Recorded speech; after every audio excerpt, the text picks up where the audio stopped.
So I trust everyone's done their weekly performance review and is ready for the week ahead. Come on, raise your hands if you've actually taken the time to review last week's trading, including journaling your trades, and maybe if you haven't made a full plan, you've at least started thinking about the week ahead, what's on the economic calendar, are any markets having clear biases that need to be watched early doors? Raise your hands if you've done that already. Let's see who's really committed here.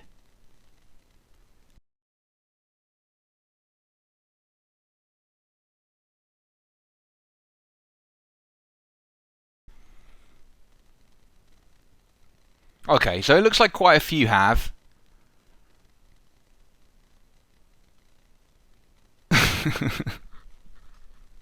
Philip says, liars. Well, that's what you should have done. Okay. I do recognise some names of people that have been coming to my webinars before and that I know from Twitter. But I'm also sure that there are a lot of new people here. So for those that are new, I'm going to introduce myself very briefly. My name is Tom Dante. I'm a trader. I've been balls deep for 22 years. I also like writing threads on Twitter and regurgitating old jokes to see if people find them funnier this time around. Look, I used to run webinars like this weekly. I stopped for a few years and I just took a bit of a backseat on social media. I sort of let the grass grow under me, let everyone that learned from me get 4 times bigger following than me. No names. And this is my first one back in 2.5 years, and I will do more of them. When I announced this webinar, someone tweeted to me and said, and I paraphrase, if it's on your strategy, I'm out. If it's on psychology, I'm in. And when I first read that tweet, I thought, you cheeky little cunt. And then I reflected, because look, the fact is, most people I encounter that are struggling in this business suffer from issues around executing their edge, no matter what it is. I want to make that the point around which these webinars revolve going forward. When I was in prop, and so many of my stories start out like this, there were 2 traders that were on a level above everyone else. And one of them once said that the way he made money was trading the news. The other one said he deliberately blanked out the news because it usually cost him money and the only thing he cared about was price. These very polarised opinions came from the firm's 2 biggest traders. And it really highlighted to me that there isn't one way to skin a cat. But you know what? In all my years sitting among some absolute money-making machines, one thing you never saw or heard was people arguing about whose strategy was best. It was more, I do this and it works for me. And the next guy would say, how interesting. I do it really different and this works for me. These days, there is a lot of toxicity in this community between styles. This whole, my strategy is better than yours. And you know what? Most of the people that can tell you the reason behind everything that happened on the left-hand side of the chart still act like a cunt when it comes to the right-hand side. There was a guy that approached me many months ago now, and he was giving it all the large. I've got something here that's incredible, and I believe I can really teach an old dog some new tricks. And I'm like, cool, show me what you've got. So he pulls up a chart and he's pointing here and he's pointing there and he's telling me how yesterday he could have anticipated the higher day and how it was clear it was going to do this and it was obvious it was going to do that. And I'm like, okay, this sounds great, but do me a favour. Call me a few trades ahead of time with entries, stops and targets. And he started doing this, but he just could not get a winner to save his life. And you know what? Every excuse comes out. Oh, it's actually the wrong time of day. It's actually not the normal entry that I should have taken. I overheld that trade. Normally I would have got out another point. Blah, blah, blah. Now, I'm not knocking anyone's strategy, right? Maybe this strategy this guy was trading is golden, but then he has to sort out his execution. If you know it's the wrong time of day to trade, what the fuck are you trading for? There are so many people out there with major discipline issues. They're planning trades they don't take, they're taking trades they never planned, they're not getting out of losers, they're over betting, under betting, they're not journaling their trades, and I know this because my inbox is full of people telling me it. I honestly don't care which strategy you use, right? There's no elitism in here. I trade price action, you like moving averages, that's cool.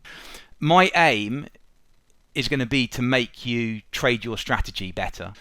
So going back to the account who tweeted to me and said he was only coming in if it was about psychology, will we talk about my strategy? Yes. Will we talk about trades I've taken? Yes. Will I call trades I'm looking for ahead of time? Yes. We have to do that because you need to know that I can trade. Otherwise I'm just some cunt lecturing you. But we're not going to do that tonight. Tonight's webinar, we're not going over any strategy. We're going to talk execution.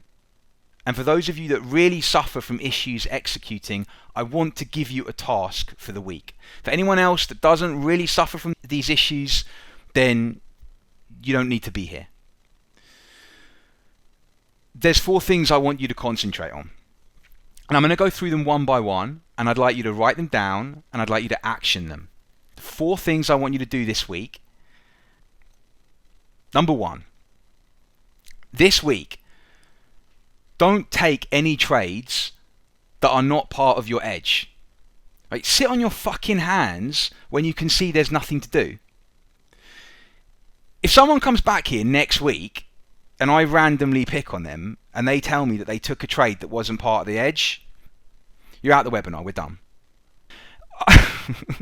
I'll go from talking to 1,000 people down to fucking 1, I don't care. I'm here to create professional traders, not fucking kids that can't control themselves. Now I appreciate some people might be impatient because they don't know their edge well enough, right? If you're impatient because you don't know what you're looking for, then every advert you see, and the market is constantly advertising, is going to seem like a potential opportunity. In that case, fine, you need to go away, you need to work on your edge, so you know what you do want to see, and where you do want to see it, and when you do want to see it. But if you know your edge, and some of you talk like you do, and you don't see the killer opportunity, stay out. So that's number 1. Number 2, step up when there is a trade. No second guessing anything. Right? You have to do this or you'll get caught in the feedback loop from hell. Right? I posted this on Twitter recently. I'm going to zoom in on it here. This image was based on a conversation I had with a student. He actually used these words. He said, "I'm so unconfident, I keep staying out of trades I know I should be in, and then badly managing everything I do take." And when I asked him how this could be resolved, he actually said, by seeing good results. I mean, what the fuck? Talk about chasing your own tail. You have to trade confidently to see good results. So you have to break out of this vicious circle. Now, a lot of people trade unconfidently, too hesitantly, because they're scared of losing. And most people that are scared of losing are scared, I think, because they're focused on the money. This is why people make money on demo and they lose it when they're live. Money is at the very root of that disparity. So you have to forget about the money. You just have to follow your process. I personally think too many of you are going into every trade with too much expectation that creates emotions that just aren't conducive to good trading. You have to go in just expecting nothing. Just play your hand knowing that there is going to be another one after. I know some of you are thinking, because I can see from the comments, right, yeah, no shit, Sherlock, how do I get that mindset? Well, it's easier said than done. I agree. I tweeted recently that my edge lies not just in knowing what levels to trade. I believe a huge part of my edge is the fact that I know I'm always one step away from acting like a cunt. And half of you think you're one step away from being someone special. For years, when I had a few losers in a row and I was feeling a bit dejected, rather than anxiously anticipating whether the next trade would break the losing cycle, I used a technique that is now sort of popular as negative visualization. I knew it at the time as just being a fucking pessimist. And it's quite controversial, but it's highly effective for certain people. Basically, you go in and you visualize losing on the trade before you pull the trigger. You see it stopping you out and you see the loss in your account. So you imagine it, you make peace with it, and then you take the trade. Now, some of you might think that if you visualize something, you're increasing the likelihood of it happening, right? I know the guy who's got a copy of The Secret on his bedside table is calling me a cunt right now. And that's because, visualization techniques can be so strong. And it's logical to wonder, if you're negatively visualizing, whether you're inviting negativity. My experience is not that you'll increase the chance of it happening, but that you're making peace with it so the fear is diminished. You're literally lessening the mental impact of being wrong, and that is the critical part. I can't guarantee it's going to work for you, but I can tell you it works very well for me. But ultimately, whether you subscribe to this viewpoint or not, you need a level of emotional detachment. If you're learning an edge, your aim is just to trade the edge and collect data on whether the thing works. And what is the point of getting to the end of the week and coming back and saying, well, I lost money, but that's just because I had a loser, so I was too scared to take the next trade, which would have made money, and stop fucking wasting time. Just step up and take everything you know is a good trade, regardless of the emotion. You have to do that. While we're on this subject, I want to take a brief detour and retell that fantastic story of the guy I knew that made a fortune fading everyone, and he's now retired. This guy made so much fucking money fading people, it still amazes me to this day. I came across this guy when one day he was in a webinar series I was running, and I can't remember exactly when it was, but it was around 2012. I was asking everyone in the webinar how their day had gone. And he said, I've had a great day. And he said that he'd had a great day because he'd had an order in, same as me, but when I cancelled my order, he doubled the size of his order, and the trade had worked beautifully. I thought he was just trolling me. Turns out he wasn't. Turns out he'd noticed this pattern that whenever I pulled an order, the trade ended up working. In fact, it was so obvious to him that he was literally using me as an indicator, as he said, to double his size. And I was like, no way. And he then proceeded to tell me exactly how many orders I'd cancelled since he'd been in the webinars and the number of winners versus losers. And the worrying thing was that I hadn't noticed this because I never recorded my missed trades. So I was always at the mercy of recency bias. If I pulled an order and it was the wrong thing to do twice in a row and then it was the right thing to do today, I'd just congratulate myself for having pulled the order today. You remember what's most recent. So when he told me this, I was really quite shocked and impressed, and I started observing this for myself, and I realised he was right, and that's one of the ways in which my edge evolved. I started leaving orders in when price would collapse into a level very violently, and I started getting more winning trades, more edge, making more money. So time went by, and we became friends. And one evening, we were out in London, and we were at a bar, and he tells me that he's going to show me his edge. And I was like, I thought your edge was you're in my fucking webinars, mate, following my trades and just doubling up when I cancel orders. And he's like, I do follow your trades, but I do more too. And he proceeded to pull out this notebook, absolutely fucking packed with observations on traders who call their trades. People from forums were on there. People from Twitter were on there. He knew things about these guys I swear they wouldn't have even known about themselves. He knew the trades they took, the times they were active, their hit rate, their average size winner v loser. He was basically trading people. Honestly, I was dumbfounded. And he'd say things like, well, look, Look at Ian, he turns up in your room every day and he calls some trades, and the first one's nearly always a loser, but after that he's actually pretty good. So you want to fade the first trade and follow the rest. And he'd just go on like that, just spouting off facts about traders, telling you who you should follow, who you should fade. And I said to him, wow, that is really thinking outside the box. And he said to me, isn't it obvious? Everyone's looking to find a profitable trader to learn from. But if 90% of traders are losing, isn't it easier to just find a loser and fade them? Now, you might be wondering what the fuck that's got to do with what I was just speaking about, which was stepping up and taking every trade. Well, one evening we were out, again, another bar, drinking, and he's placing a trade on his phone. And I said, you're in a trade, what do you see? And he says, oh, Jeff's just got in oil, so I'm going the other way. He's short, I'm long, his stop is my target, and I'm just putting my stop in at his target. And I pulled up a chart to see what poor Jeff was seeing that would make him go short. And to be fair, it actually looked quite bearish. And this is what struck me. I said to my friend, well, what do you think of the chart? And he looked at me and he said, yeah, like you, I think it looks bearish. I think he may get a winner here. And so I said to him, well, why are you fading him on this trade then? And his answer? He said, I trade people, not charts. This guy is consistently wrong over time.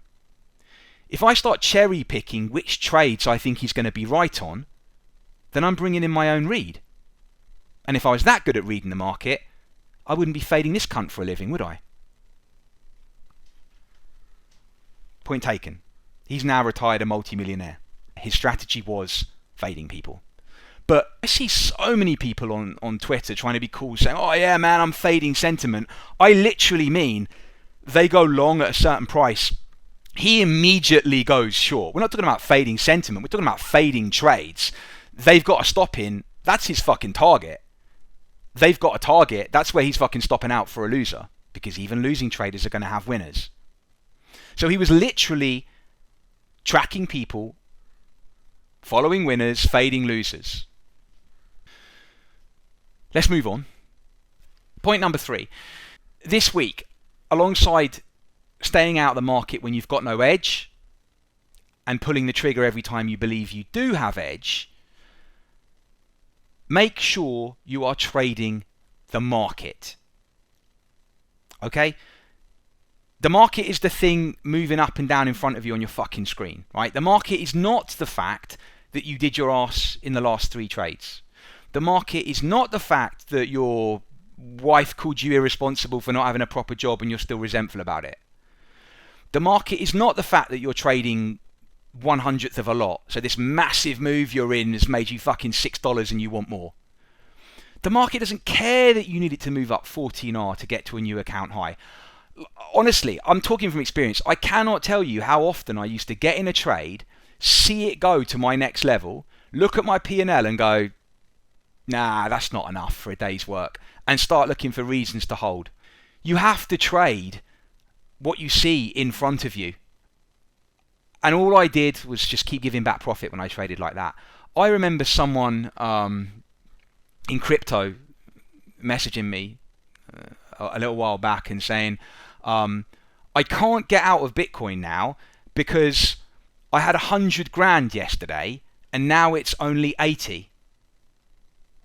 What matters is not all the prices you could have traded at, but what you should be doing right now. You have to get in that zone. The market doesn't give a fuck about you or what you need. It just goes where it will. You have to trade the market. Nothing else.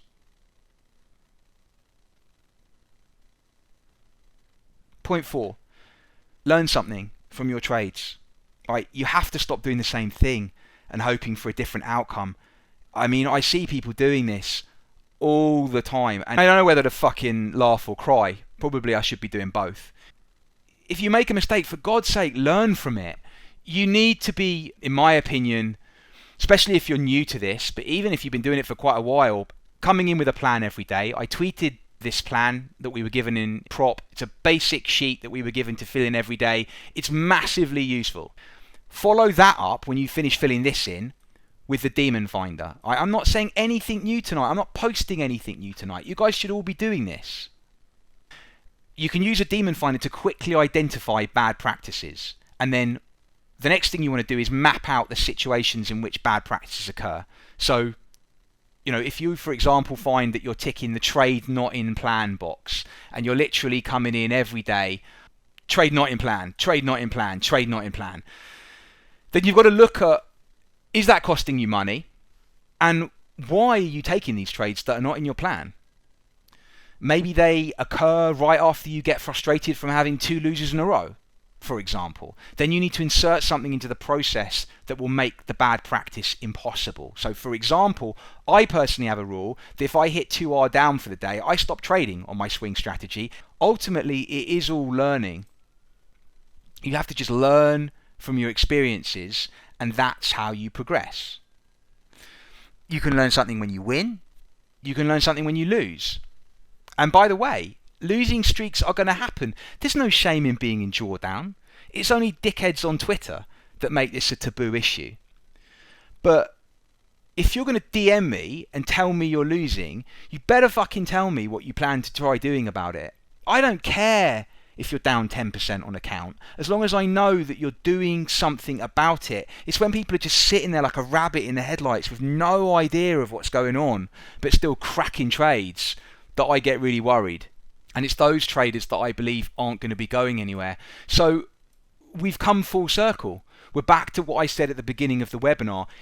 In these webinars going forward, I'm going to turn up. I'm going to talk about strategy. I'm going to call you trades that I'm taking ahead of time. I'm going to show you trades I took. We're going to review my week. I'm going to show you how to journal. I'm going to show you everything that I believe that you need to know to make it as a professional trader. But the first week, which was tonight, I just want to give you those 4 things to do. Number 1, step down when there's nothing to do. Number 2, step the fuck up when there is. Number 3, trade the market, not your P&L or your need for excitement or whatever the hell else it might be. And number 4, learn. Learn from mistakes. You just got to act like a professional. Is this a job or is it entertainment? That's it. I want people to get in the habit of following a process and executing professionally.